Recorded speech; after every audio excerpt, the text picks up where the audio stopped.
The old, rusty, seized engine. The barrels and pistons were the main culprit for the engine not turning, so once they were removed, everything else was given a good clean. The crank was sent off to Mike over at the flat 4 workshop to check over. Mike sent the crank back with a new set of bearings so we could start the rebuild. As most of the bolt-on parts were being replaced, it would be rude not to upgrade the engine slightly, so we're going for a 1641 with a set of twin carbs.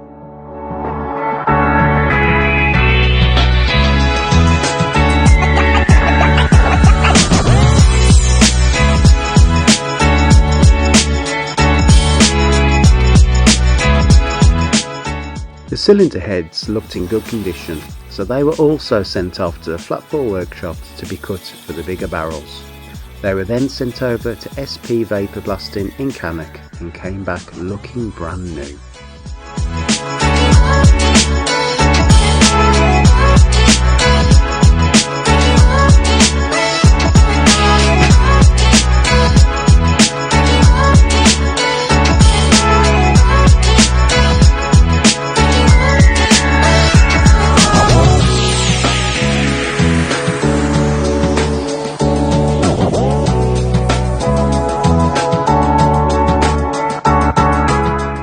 The gearbox was given a good clean, a coat of paint, a new set of axle boots and new mounts front and back before being reinstalled to the freshly painted chassis.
The gear linkage received new bushes and couplings.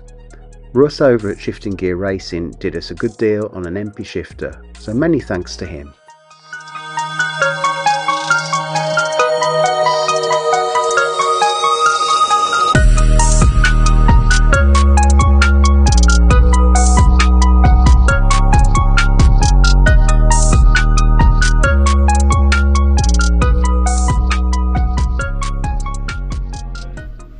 Of these engines go way back to the 1930s. Oh. It's designed as an air-cooled engine. It's different to a modern engine. The modern engine's got a water system, it's got a radiator, and it has water flowing around the engine. This is air-cooled. It's more of a system that comes from motorbikes and from really early industrial engines. So it's all these fins on the cylinder heads and on the cylinders themselves. Those fins dissipate heat out, because an engine will make a lot of heat, they do get hot. So these are called air-cooled engines because they have literally air pushed down over these fins to take the heat away. Okay, so these engines, they're known as flat 4 engines. Now, you've probably heard of V8s and V12s and inline 4s and things like that. It's just the number of cylinders and the layout of the cylinders themselves. These are called flat fours because the engine's flat, so it just go out sideways. You could have a flat four technically that's got all four on one side, but for balance, two one side, two the other side, it's a flat four.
With the block built, it was time to fit the tinware and engine ancillaries.